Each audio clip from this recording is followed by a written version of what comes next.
Dear friends, we, Sweatart Consultancy Services, SCS. SCS is an Indian international organization, which provides one-stop solutions for all size of businesses. Good morning friends. आज के daily dose में मैं जो Nifty का technical analysis है वो 9 अगस्त 21, actually ये end of 9 अगस्त 21 का चार्ट्स है, और जो कोई भी मैं चार्ट डिस्कस कर रहा हूँ आपसे वो सब चार्ट आप एक्सपेक्ट कर सकते हैं कि स्टार्ट ऑफ 10 अगस्त 21 का ही है। अब हम जब निफ्टी को एनालाइज करना चाहते हैं from charts point of view, तो नॉर्मली मैं कोई भी चार्ट को एनालाइज करना चाहता हूँ तो उसके 3 तरीके के चार्ट्स में ऑब्जर्व करता हूँ, एक डेली और आवरली और 5 मिनट्स चार्ट्स, क्योंकि ये तीनों चार्ट्स से हमें अलग अलग मैसेजेस मिलते हैं। अगर हम डेली चार्ट्स एट प्रेजेंट जो स्क्रीन पर आप देख रहे हैं उसको ऑब्जर्व करेंगे तो कुछ चीजें डायरेक्टली देख के पता चलता है। और पहली चीज क्या पता चल रही है, एक जो मैंने बॉक्स बनाया वो 43 डेज का कंसोलिडेशन था, यानी 43 डेज कैंडल का कंसोलिडेशन था जो स्टार्ट हुआ था 1 जून से, और लगभग वो 43 डेज अगले 5 दिन तक चला। और जितना बड़ा कंसोलिडेशन पीरियड होता है उतना ही वो कंसोलिडेशन स्ट्रॉन्ग बन जाता है। और जब कोई चीज 43 डेज से नहीं हो रही थी और वो कोई एक दिन हुई, जो ये दिन था जिस दिन ग्रीन मारिबोजू कैंडल बना, और आप नीचे अगर ऑब्जर्व करेंगे तो एक अच्छे भले वॉल्यूम से वो बना था, क्योंकि अगले दिन से 3 गुना वॉल्यूम के बाद ये बना था। तो जब भी ऐसा 43 डेज का कंसोलिडेशन का ब्रेकआउट होता है तो ब्रेकआउट बहुत स्ट्रॉन्ग माना जाता है। और मेरे आप पिछले आर्टिकल्स स्टडी करेंगे तो इस दिन मैंने कंप्लीटली कहा था कि ये बहुत ही स्ट्रॉन्ग सिग्नल है, हमें कभी भी इस चीज को सेल नहीं करना चाहिए। ओके, और ये दिन के बाद जो मैंने आर्टिकल दिया था उस दिन मैंने रनअवे गैप के बारे में आप लोगों से डिस्कस किया था। तो ये जो 2 लाइंस आपको दिख रही है, 16,150 लोअर लाइन रिप्रेजेंट कर रही है और अपर लाइन रिप्रेजेंट कर रही है 16,200। और ये जो गैप बना है समथिंग अबाउट 50 पॉइंट का, वो रनअवे गैप है। और रनअवे गैप का इंपॉर्टेंस आफ्टर 43 डेज कंसोलिडेशन बहुत बढ़ जाता है, और उसके बाद भी सॉलिड ग्रीन मारिबोजू कैंडल। तो ये इतने अच्छे कॉम्बिनेशंस हुए थे कि जो मार्केट में स्ट्रेंथ थी बायर्स की वो क्लियरली हमें दिख रही है, और उस दिन भी दिख रही थी। ओके, और ये जो पावर था वो ये कैंडल ने प्रूव किया कि जो भाई ओपन हुआ वही उस दिन का लो था, और उसके बाद जो लो बना है वो आज तक डिसाइसिवली कभी भी ब्रेक नहीं हुआ है, जो हम अवरली चार्ट में भी कंसीडर करेंगे। तो एक्चुअली मैं पहले करना क्या चाहता हूँ कि हम डेली कैंडल से क्या क्या समझ सकते हैं और उसका क्या इंटरप्रिटेशन हो सकता है, वो मैं आप लोगों के साथ एट प्रेजेंट डिस्कस करना चाहता हूँ।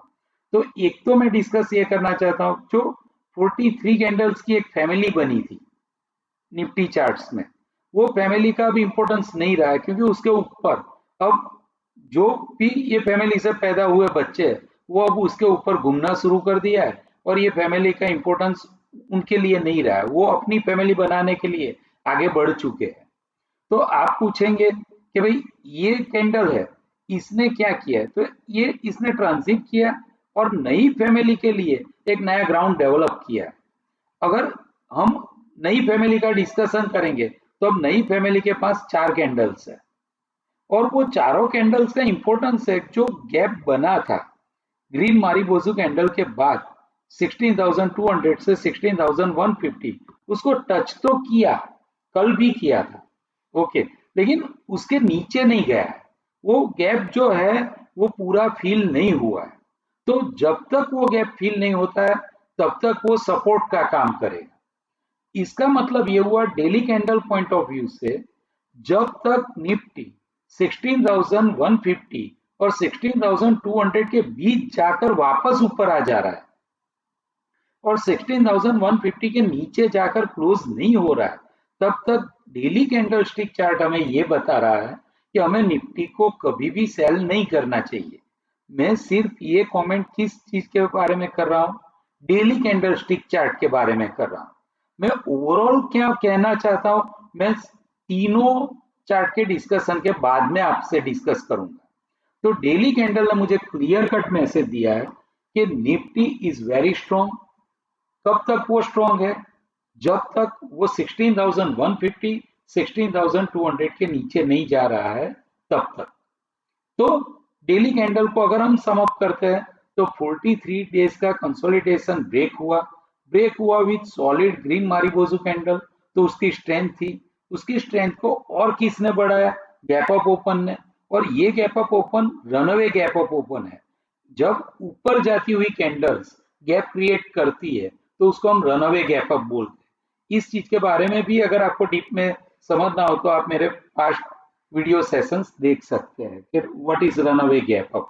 और मैं डिस्क्रिप्शन में, यूट्यूब के डिस्क्रिप्शन में ये सब चीजों की लिंक भी सेंड करूंगा, जिससे आप कोई भी मैं वर्ड यूज कर रहा हूँ, जैसे मैं यूज कर रहा हूँ सॉलिड ग्रीन मारिबोजू, तो उसकी भी लिंक आपको अवेलेबल हो जाएगी। जब मैं डिस्कस कर रहा हूँ रनअवे गैप, तो उसकी भी लिंक आपको अवेलेबल हो जाएगी। यानी ये यूजुअल चीज है। अगर आप मेरा वीडियो फर्स्ट टाइम देख रहे हैं तो जो कोई भी वर्ड्स मैं यूज करूंगा, अगर उसके बारे में आपको समझना है तो आपको डिस्क्रिप्शन में उसकी लिंक्स मिल जाएगी, जो आपको शायद इंस्टाग्राम चैनल पर ले जाएगी या टेलीग्राम चैनल में ले जाएगी या यूट्यूब में ही रखेगी। लेकिन हर चीज की लिंक्स आपको डिस्क्रिप्शन में अवेलेबल हो जाएगी। तो आप कोई भी मेरा वीडियो समझते वक्त कोई भी वर्ड्स को नहीं समझ पा रहे हैं तो आप मेरे पिछले वीडियोस का रेफरेंस ले सकते हैं। तो हम अगर कंटिन्यू करेंगे हमारे सम अप से, तो अब एक नई फैमिली निफ्टी में बनने जा रही है, जिसके अभी तक 4 फैमिली मेंबर्स बन चुके हैं।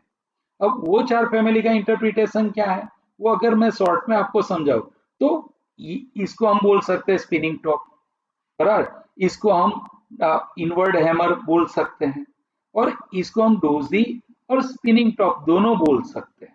ओके, तो ये तीनों कैंडल्स का एक इंटरप्रिटेशन अगर करें तो उसको हम इनडिसाइसिवनेस बोलेंगे, कि कोई डिसीजन नहीं मिलता है कि वो स्ट्रॉन्ग है वीकनेस है, बराबर। तो ये कैंडल्स जो मैंने तीनों नाम दिए, स्पिनिंग टॉप, इन्वर्टेड हैमर और डोजी, ओके, ये तीनों अगर आप डीप में स्टडी करेंगे तो उसका इंटरप्रिटेशन ये होता है कि कुछ तय नहीं हो पा रहा है कि बायर स्ट्रॉन्ग है या सेलर स्ट्रॉन्ग है, बुल रन आगे बढ़ेगा या बेयर रन स्टार्ट होगा।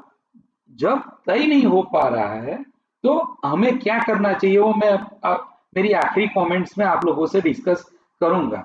लेकिन मैं इसको स्ट्रॉन्ग क्यों मानता हूँ? स्ट्रॉन्ग इसलिए मान रहा हूँ कि 4 दिन पहले जो गैप बना है उसको हम बॉटम गैप बोलेंगे।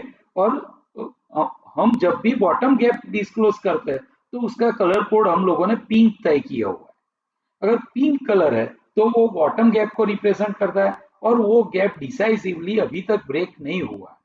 जब तक ये गैप ब्रेक नहीं होता है और 150 के नीचे कैंडल नहीं जाती है, डेली बेसिस पर जो डिसीजन लेने वाले ट्रेडर्स होते हैं, जो पोजिशनल होते हैं, short term to medium term traders होते हैं, उनको कभी भी निफ्टी सेल नहीं करना चाहिए। ये डेली कैंडल का इंटरप्रिटेशन है। अब हम जाते हैं अवरली कैंडल्स में। भाई अवरली कैंडल हमें क्या समझाना चाहती है? तो अगर आप अवरली कैंडल्स में देखेंगे तो सेम चीज मैंने यहाँ भी ड्रॉ की हुई है कि भाई एक बॉटम लोअर गैप है, बॉटम गैप है, जो हम पिंक कलर के कोड से ऑलवेज रिप्रेजेंट फ्यूचर में भी करेंगे, और मेरे पास वीडियोस में भी उसका कलर पिंक ही रहेगा। ओके, और आप देखेंगे ये गैप यहाँ भी फिल नहीं हुआ और एक आइलैंड क्रिएट हुआ है। और जब भी मार्केट में कोई भी आइलैंड क्रिएट होता है तो आइलैंड का मतलब ये होता है कि बीच में एक गैप है, और गैप बनता है तभी उसको हम आइलैंड बोलेंगे। और जब तक ये गैप फिल नहीं होगा तब तक ये आइलैंड अगर ऊपर है तो मार्केट स्ट्रॉन्ग है, अगर ऐसा आइलैंड मान लीजिए फ्यूचर में नीचे बनता है तो जब तक वो गैप फिल नहीं होता है तो वीक है। तो अभी जो आइलैंड है वो ऊपर की साइड बना हुआ है अवरली कैंडल्स में, तो ये भी स्ट्रेंथ की ही निशानी है, बराबर। और एट प्रेजेंट अगर हम ऑब्जर्व करेंगे जो आइलैंड बना है उसमें 2 बार नीचे टच हुआ है, और ऊपर ऑलमोस्ट एक बार टच हुआ है। तो ये रेंज जो डेवलप हो रही है उसके हम कह सकते हैं कि टॉप में अभी 1% है और बॉटम के लिए 2% है। अब इस तरीके से जितने टॉप पॉइंट बॉटम पॉइंट बनते जाएंगे उतनी ही वो रेंज स्ट्रॉन्ग बनती जाएगी, उतनी स्ट्रॉन्ग बनती जाएगी। लेकिन अगर 150 पॉइंट की रेंज है, अगर 16,200 टू 350 निफ्टी की टोटल वैल्यू है और ये रेंज अगर हम सोचेंगे तो इसका टॉप पार्ट है 16,350 और बॉटम पार्ट नॉर्मली है 16,200 टू 16,180, यानी ये 150 से 170 पॉइंट की रेंज है। तो ये रेंज को मैं डिसाइसिव रेंज नहीं मानता, क्योंकि ये 1% की भी रेंज नहीं है और बहुत ही initial stage of formation of range है। तो हमें ये रेंज को पक्का होने के लिए कुछ दिन और देने पड़ेंगे। लेकिन एट प्रेजेंट अगर आप मुझसे पूछेंगे तो ये रेंज की हाईएस्ट वैल्यू हमारे पास है 16,350 और उसकी लोवेस्ट वैल्यू है 16,180 जो कल बना था, बराबर। तो एट प्रेजेंट जब तक ये लोअर गैप फिल नहीं होता है हमें इसी को रेंज मानना चाहिए। अगर हम इसी को रेंज मान रहे हैं तो आप ऐसा कुछ ये रेंज से हम क्या डिसीजन ले पाते हैं? अवरली कैंडल जो मैं देख रहा हूं और आपको दिखा रहा हूं उसका मतलब क्या है? तो उसका ये मतलब है कि आपको अगर लोअर रेंज में आता है तब बाय करना चाहिए और बिलो 16,150 एक्चुअली ये जो रेड कलर की एवरेज है वो 50 कैंडल्स को रिप्रेजेंट करती है और उसकी वैल्यू हमें यहाँ दिख रही है 16,137। तो इसके नीचे अगर हम कोई साइकोलॉजिकल लेवल एक्सपेक्ट करेंगे तो वो होगा 16,134.35, 16,134.35। उसको हम स्टॉप लॉस रख के हम बाय कर सकते हैं अगर वो लोअर रेंज में आता है तो। अगर मैं फिर से बोल रहा हूं, मैं जब अवर्स की बात कर रहा हूं तो मैं अवर्स की बात कर रहा हूं, ओवरऑल मेरा क्या इंटरप्रिटेशन है मैं सबसे आखिर में आपसे बात करूंगा, बराबर। तो अगर मैं अवरली चार्ट से कोई डिसीजन लेना चाहता हूं तो वो डिसीजन ये है कि भाई अवरली से रेंज बनी है और कभी भी कोई रेंज बनती है जब तक वो ब्रेक नहीं होती है हमें मानना चाहिए कि ये रेंज कंटिन्यू रहेगी। अगर मैं इस एजम्पशन के साथ ट्रेड कर रहा हूं तो उसका मतलब ये है कि जब भी 16,200 180 के बीच में मार्केट आता है तो अवरली कैंडल्स मुझे ये समझा रही है कि मुझे बाय करना चाहिए और मेरा स्टॉप लॉस होना चाहिए ये नियरली 150 के नीचे। अब 150 के नीचे इमीडिएट मुझे सपोर्ट कौन दिख रहा है, कहाँ दिख रहा है? तो ये 50 कैंडल्स में दिख रहा है और 50 कैंडल्स की वैल्यू क्या है 16,137। तो नॉर्मली मैं उसका जो नीचे का पार्ट है साइकोलॉजिकल 135 होता है, तो 135 के नीचे मैं नॉर्मली स्टॉप लॉस पसंद करता हूँ 134.35। और इसके बारे में मैं फ्यूचर में कभी डिस्कस करूंगा कैसे मैं ये फिगर्स तय करता हूँ। लेकिन अगर आपको अवरली कैंडल पर ट्रेड करना है तो आपका ट्रेड बनता है 16,200 टू 16,180 के बीच बाय करिए और आपका स्टॉप लॉस आपको रखना चाहिए 16,134.35। फिर से मैं कह रहा हूं ये ट्रेड अवरली के बेसिस है।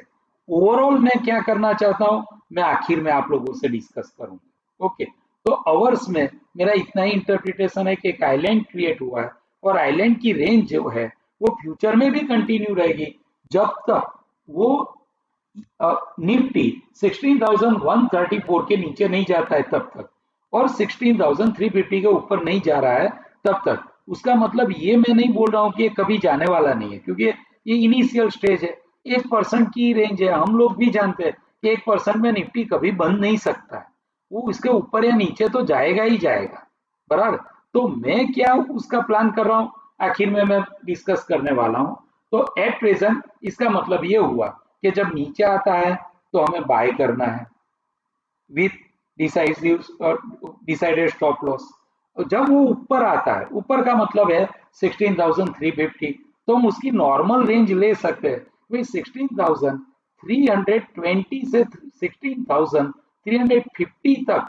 जब कभी भी निफ्टी आएगा तो हमें उसको सेल करना है। अब सेल करेंगे तो उसका स्टॉप लॉस क्या होना चाहिए? तो उसका स्टॉप लॉस जो टॉप है 350 का, तो उसके ऊपर हम साइकोलॉजिकल तो 15 पॉइंट का हमें उसको एक मार्जिन देना चाहिए। तो हमें सेल करना चाहिए 16,325 से 16,350 के बीच। और अगर हम सेल कर दे तो उसका हमें स्टॉप लॉस रखना चाहिए 16,376.15। तो 375 को मैं साइकोलॉजिकल मानता हूं, तो उसके ऊपर एक आध रुपया मार्जिन ऑफ सेफ्टी की वजह से हम रखेंगे 376.15। अगर मैं आवरली कैंडल से कोई ट्रेड लेना चाहता हूं तो ये मेरा ट्रेड होना चाहिए। ओके, अब हम जा रहे हैं 5 मिनट्स के चार्ट में।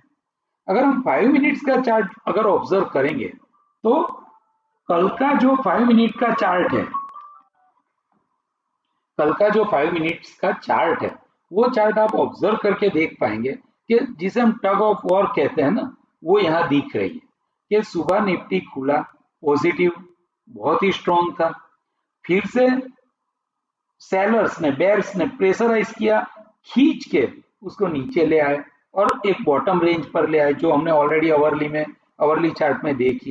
लेकिन जो लोअर गैप बना है उसके नीचे गया अपन, और तुरंत विद इन 15 मिनट्स नीचे one candle of 5 minute, second candle of 5 minute और third candle of 5 minute, 15 minute के अंदर वो फिर से जो बायर्स है और बुल्स है उन्होंने उसको खींच के ऊपर लाए।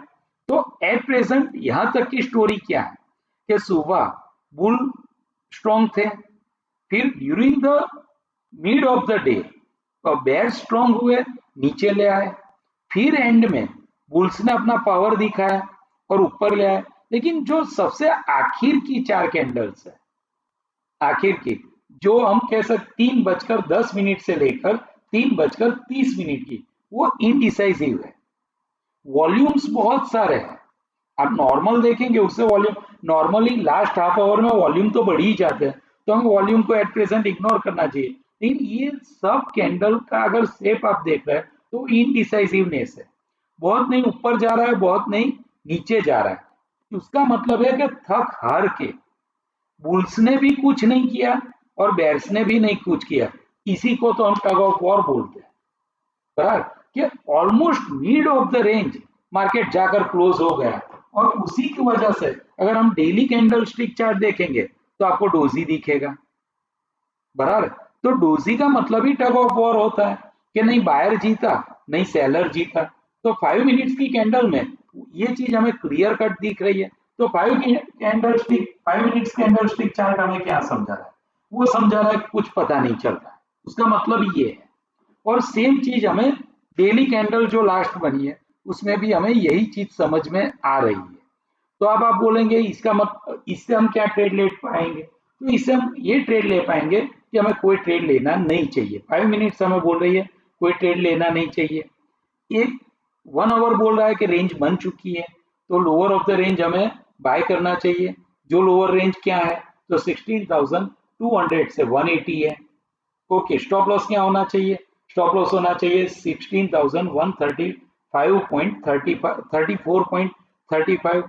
ऊपर जाएगा तो ऊपर की रेंज क्या है, 16,320.25 टू 16,350। स्टॉप लॉस क्या होना चाहिए, 16,376.15, 376.15। ओके, ये आवरली का ट्रेड हुआ। अब आप पूछेंगे डेली में क्या है, डेली बोल रहा है कभी भी आपको सेल नहीं करना चाहिए, आपको बाय करना चाहिए। ओके, ये डेली बोल रहा है। ओके, ये तीनों चार्ट्स मैंने इंटरप्रेट किए। अब मैं क्या करना चाहता हूं और मैं ओवरऑल क्या डिस्कशन करता हूं, तो पहली बात लाइफ टाइम हाई है और ये थकी हारी कैंडल्स दिख रही है, वॉल्यूम में भी कमी दिख रही है, तो ओवरऑल मेरा इंटरप्रिटेशन है कि हमें बाय तो नहीं करना है। बराबर है, ये बाय नहीं करना है, ये मेरा ओपिनियन है। ओके, फिर भी आप इंट्राडे ट्रेडर्स है, फिर भी आप इंट्राडे ट्रेडर्स है, तो आपके लिए बाइंग अपॉर्चुनिटी अवरली कैंडल्स में दिख रही है और आप बाय कर सकते हैं। लेकिन आपकी जो टोटल कैपेसिटी है उसके 25% से ज्यादा आपको बाय नहीं करना चाहिए। अगर नॉर्मली मान लीजिए कि मैं 4 लॉट ट्रेड करता हूं नॉर्मली फ्यूचर्स में, तो मुझे एक ही लॉट बाय करना चाहिए, ये मेरा ओपिनियन है। आप एक लॉट बाय करके काम कर सकते हैं, और वो बाय कब करना चाहिए, जब निफ्टी 16,180 और 200 के बीच में आता है तब। But subject to at that time, जब ये आ रहा है तब आपको ऑप्शंस डेटा देखने चाहिए। ऑलवेज मेरा डिसीजन एक चीज से नहीं होता है। जो हम लोगों से ट्रेनिंग ले रहे हैं और जो मुझे जानते हैं उन सबको पता है कि मेरा टेक्निकल एनालिसिस से सोली डिसीजन कभी नहीं होता है। मैं और दो चीज भी समझना चाहता हूँ, और वो होती है डेटा एनालिसिस और बिहेवियरल एनालिसिस। ओके, और उसके बारे में हम हर वीक में सेशंस 2 लेते हैं। वेडनेसडे के दिन भी हमारा सेशन रेगुलर होता है 9:30 बजे रात को, और संडे के दिन भी 9:30 बजे रात को हमारा सेशन होता है। बराबर, तो आप उसको ज्वाइन कर पाएंगे, और उसके बारे में ज्यादा समझने के लिए आप हमारी वेबसाइट भी सब्सक्राइब कर सके, देख पाएंगे श्वेता.com, और आप हमारी टेलीग्राम चैनल भी सर्च करके ढूंढ पाएंगे। अगर आप और हमारी टेलीग्राम चैनल की भी लिंक आपको डिस्क्रिप्शन बॉक्स में मिल जाएगी। तो जो लोग मुझे जानते हैं, ये उन लोगों को पता है कि 25% कैपेसिटी में तभी बोलता हूँ क्योंकि आवरली रेंज है। अगर ये डेली रेंज होती और डेली रेंज के नीचे अगर कोई चीज आई होती, जैसे कि ये मैं बोल रहा हूँ, ये 43 डेज में जब बॉटम ये डेली रेंज बनी हुई थी, तो मैं बोलता कि आपको 100% कैपेसिटी से काम करना चाहिए। लेकिन अगर आवरली रेंज में हम ट्रेड कर रहे हैं तो हमें हमारी कैपेसिटी 25% टू 50% रखनी चाहिए। फुल कैपेसिटी से कभी काम नहीं करना चाहिए। और मैं 25% इसलिए बोल रहा हूँ क्योंकि ये रेंज सिर्फ 1% की है, और ये रेंज सिर्फ 3 दिन से बनी है। तो ये रेंज खुद अपने आप में पक्की नहीं है, और पक्की कोई चीज नहीं होती है तो हमें हमारी कैपेसिटी लो रखनी चाहिए हमारी सेफ्टी की वजह से, क्योंकि वो ब्रेक होने के चांसेस मैक्सिमम है। ये इसको आप इस तरीके से समझ रहे हैं कि अगर हमने कोई चीज कंस्ट्रक्ट की है तो पहले 1-2 दिन वो वीक होती है, और वो वीक होती है तो वो ब्रेक भी हो सकती है, और ब्रेक भी हो सकती है तो हमारे लॉस के चांसेस, स्टॉप लॉस ट्रिगर होने के चांसेस है।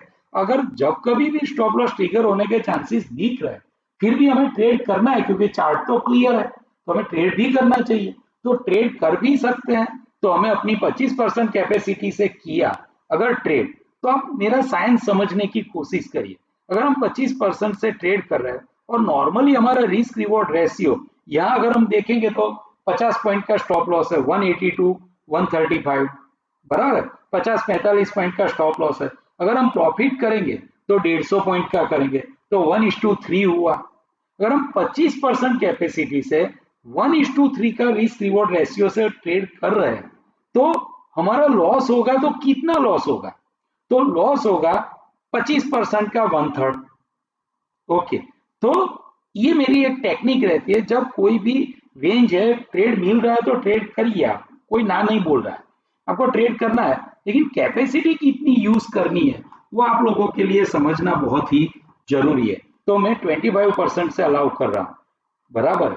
हाँ, करना चाहिए 25%, इट्स ओके। लेकिन अगर ये स्टॉप लॉस ट्रिगर होता है तो इसके चांसेस ज्यादा है। मैं नॉर्मली ऐसी सिक्योरिटी के साथ ट्रेड करना पसंद नहीं करता हूँ। फिर भी कोई कंपल्सिव ट्रेडर है जो ऑलवेज चाहता है कि मुझे तो कुछ करना ही है, तो ये पॉसिबल ट्रेड है, बराबर। लेकिन आपको उस वक्त ये भी देखना है कि जब 16,200 और 180 के बीच आया है तो what is the behaviour of data analysis, और उस वक्त आपको वो भी देखना चाहिए कि भाई ऑप्शंस क्या बोल रहे हैं, 16,200 के कॉल राइटर और पुट राइटर्स क्या कर रहे हैं वो भी हमें ऑब्जर्व करना चाहिए। अगर वहां हमें दिख रहा है क्लियर कट वीकनेस देख रही है तो फिर आपको नहीं ट्रेड लेना चाहिए। तो एक्चुअली टेक्निकल एनालिसिस से क्या हो सकता है वो मैंने डिस्कस किया, लेकिन डेटा एनालिसिस से आपका क्या इंटरप्रिटेशन होना चाहिए वो आप आगे जाकर समझ पाएंगे, बराबर। और हमारे ट्रेनिंग सेशंस लेंगे तो उसका भी हेल्प आपको मिल जाएगा। और लास्ट होता है बिहेवियरल एनालिसिस, उसके बारे में मैं फ्यूचर में डिस्कस करूंगा, बराबर। तो आज का जो मेरा पूरा सेशन है वो सिर्फ मैंने टेक्निकल के बारे में समझाया है। और मैं अगर ट्रेड लेना चाहूंगा तो अगर थोड़ा लंबा ट्रेड लेना है तो मुझे रेंज को और ज्यादा मजबूत होने देना चाहिए। हाँ, मैं एक चीज के बारे में सर्टेन हूं कि सेल अगर आप करते हैं 320 से लेकर 350 के बीच और आप स्टॉप लॉस 376.15 रखते तो वहां मैं ज्यादा कंफर्ट फील कर रहा हूं, क्योंकि लाइफ टाइम हाई है और डेली कैंडल्स में मुझे वीकनेसेस दिख रही है, और इस वजह से मैं sell on rise at present ज्यादा पसंद कर रहा compare to buy on low, के जो लोअर रेंज है वहां बाय करने से ज्यादा मुझे सेल करने में ज्यादा कंफर्ट फील हो रहा है। तो नॉर्मली ये चीजें मैंने टेक्निकल के बारे में बोली है, और मैं ये आपको ट्रेनिंग पर्पज से सब चीजें सिखा रहा। आपको ट्रेड नहीं लेना चाहिए जब तक आप फुली सब चीज में ट्रेन नहीं हो, या आप कोई प्रोफेशनल एडवाइजर से एडवाइस नहीं ले रहे हो। मैं सिर्फ आप लोगों को हमें डेली को कैसे इंटरप्रेट करना है, आवरली कैंडलस्टिक को कैसे रिप्रेजेंट करना है, और हमें 5 मिनट्स को कैसे इंटरप्रेट करना है, ये पर्पज से ही मैंने ये वीडियो बनाया। तो मैं एक्सपेक्ट कर रहा हूँ ये चीजें आपको काम लगेगी, और ये चीजें अगर हम रिपीटेडली करते जाएंगे तो आप ट्रेन हो पाएंगे कि कैसे हम अच्छी तरीके से इंटरप्रेट करके एक अच्छा ट्रेड ले सकते हैं। और हमें कभी भी कोई थिंकिंग या रिसर्च के बिना ट्रेड नहीं लेना चाहिए, और रिसर्च में सिर्फ टेक्निकल नहीं होता है, हमें डेटा एनालिसिस भी देखना चाहिए और बिहेवियरल एनालिसिस भी समझना चाहिए, जो हमारी टीम एससीएस की स्पेशलिटी है। उसके बारे में मैं फिर कभी बात करूंगा। तो थैंक यू। अगर आपको कोई भी और ज्यादा कुछ जानकारी चाहिए तो आप कमेंट्स में लिख सकते हैं, हमारी टेलीग्राम चैनल में भी लिख सकते हैं, इंस्टाग्राम में भी लिख सकते हैं, और आप यूट्यूब में भी कमेंट्स रख सकते हैं। तो मैं कोशिश करूंगा जब फ्यूचर में मैं कभी इंटरप्रिटेशन करके और वीडियोस आपके लिए रख रहा हूं, तो उस वक्त मैं उन चीजों को भी इंक्लूड कर सकूं जो आपने क्वेरी रेज की होगी, और हमारी टीम कोशिश करेगी कि आप जो क्वेश्चन कर रहे हैं उसका जल्द से जल्द आंसर आपको मिल सके। बाय।